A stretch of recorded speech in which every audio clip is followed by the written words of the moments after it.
relações dentro da ecologia.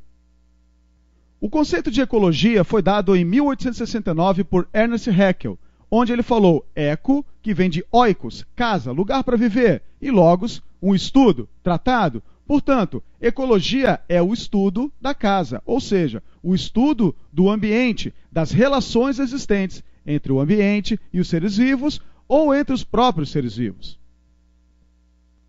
A ecologia, portanto, é o estudo da interação dos organismos entre si e com o seu ambiente não vivo, de matéria e energia. Vamos aos conceitos básicos. Novamente aqui o conceito de ecologia. É a ciência que estuda como os seres vivos se relacionam entre si e com o ambiente em que vivem e quais as consequências dessas relações. População é o conjunto de indivíduos de uma mesma espécie que convive numa determinada área. Comunidade ou biocenose é o conjunto de populações de uma determinada área. O habitat é a área física em que vive uma determinada espécie. O nicho ecológico, o papel funcional de uma espécie na comunidade. A biota são os seres vivos, elementos bióticos de um ecossistema. O bioma é o conjunto da flora, fauna e clima de uma certa região. Biótopo são os fatores físicos e químicos do meio em que os seres estão vivendo. O que é um ecossistema? É um conjunto formado por uma comunidade, a biocenose, mais o biótopo, que é qualquer área em que os seres vivos, fatores bióticos, e fatores físicos e químicos do meio, fatores abióticos, trocam matéria e energia entre si. A biosfera é o conjunto de todos os ecossistemas deste planeta. O que é um biociclo? É a maior divisão da biosfera. Inclui o talassociclo, que é o biociclo das águas salgadas, o epinociclo das terras e o liminociclo das águas doces. O ecótone é a zona de transição entre dois ecossistemas ou biomas. Um ipso facto, um artefato típico da espécie, como a casinha do João de Barro.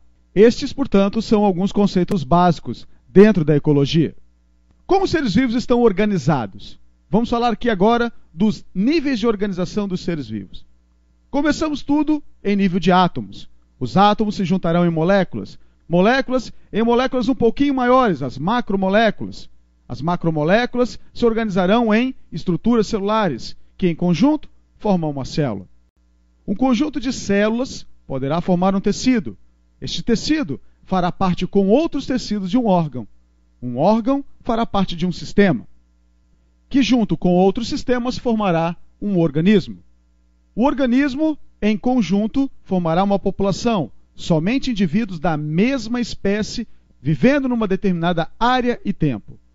O conjunto de todas as populações chamaremos de comunidade, ou seja, o conjunto de todos os seres vivos de uma determinada área. Esta comunidade interagindo com o ambiente em que vive, damos o conceito de ecossistema, que em conjunto formará a biosfera, ou seja, o conjunto de todos os ecossistemas deste planeta. Dentro das cadeias alimentares ou teias alimentares existem os níveis tróficos, que são os locais ocupados pelos seres vivos. Eles podem atuar como produtores, onde nós temos os seres autotróficos, sejam eles fotossintetizantes ou quimiosintetizantes, vegetais clorofilados, por exemplo. Temos o nível dos consumidores, onde são seres heterotróficos, podendo ser os primários, os herbívoros, os secundários, terciários e quaternários, os carnívoros. E os seres decompositores, que são seres heterotróficos que degradam toda a matéria orgânica deste ambiente, por exemplo, os fungos e as bactérias. O que é uma cadeia alimentar? A cadeia alimentar corresponde a uma determinada sequência na alimentação. Ela representa a transferência de matéria e energia numa única direção, portanto, unidirecional. Uma teia alimentar nada mais é do que uma superposição de diversas cadeias alimentares. É isso que existe na natureza. Diversas cadeias interagindo entre si. A transferência de energia e matéria, portanto, se dá em várias direções, portanto, multidirecional. Nesta tela, você pode ver o que é uma cadeia alimentar. Nesta outra tela, você pode ver o que é uma teia alimentar. Vamos falar um pouquinho das relações ecológicas, ou cenoses. São as relações existentes entre os diferentes seres vivos. Elas podem ser harmônicas ou desarmônicas. Quando falamos que uma relação é harmônica, é que não há prejuízo para nenhum dos dois lados. Quando é uma relação desarmônica, alguém sairá prejudicado. Dentre as relações harmônicas, temos as intra e as interespecíficas. As intraespecíficas acontecem entre seres da mesma espécie. O que é sociedade? São grupos permanentes, sem ligação anatômica e com divisão de trabalho. No caso, os insetos sociais e o próprio homem. A colônia. Existe uma divisão de trabalho, porém agora existe uma união anatômica. Os poríferos, os quinidários. As reuniões. São encontros temporários devido a alguns fatores estimulantes externos. Por exemplo, os insetos ao redor de uma lâmpada acesa. As relações harmônicas interespecíficas acontecem entre seres de espécies diferentes. Temos agora o mutualismo, que é uma troca mútua de benefícios com forte interdependência. É o caso do cupim e o protozoário que habita no seu intestino, as algas e os fungos formando os líquens e as bactérias e as leguminosas. A protocooperação, que também é uma troca mútua de benefícios, porém não existe uma interdependência. O paguro ou Bernardo eremita e a anêmona, o pássaro palito e o jacaré, o anu e o gado. O comensalismo, onde um se alimentará dos restos do alimento de outro. Um exemplo, tubarão e a rêmora, a relação entre o leão e a hiena. O inquilinismo é uma relação de abrigo e proteção. O peixe-agulha, que vive dentro do corpo do pepino do mar. A foresia, a relação em que um ser transportará outro ou suas formas representativas. É o caso dos insetos que transportam grãos de pólen em suas asas ou patas. E a sinfilia, que é a relação existente entre formigas e pulgões. Vamos falar então das relações ecológicas desarmônicas, onde um dos organismos sairá prejudicado. Relações intraespecíficas, que acontecem entre seres da mesma espécie.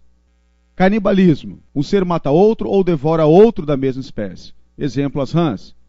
Uma competição, um ser irá competir com outro da mesma espécie por algum fator. Exemplo, fêmeas do cio. Amensalismo ou antibiose, um ser impede outro da mesma espécie de se desenvolver. As tênias ou solitárias. Temos as relações interespecíficas, que acontecem entre seres de espécies diferentes. A competição também. Um ser irá competir com outro de outra espécie por também algum fator. Tipos diferentes de besouro competindo por alimentos. Amensalismo ou antibiose. Um ser produz substâncias que impedem o outro de se desenvolver. Exemplo, a relação entre fungos e algumas bactérias. O predatismo. Um ser mata outro para dele se alimentar. Exemplo, cobre, sapo, leão e zebra. O parasitismo. Um ser vive dentro ou sobre o outro, roubando seus nutrientes e prejudicando. Vermes e mamíferos. Esclavagismo. Um ser escraviza outro. Espécies diferentes de formigas.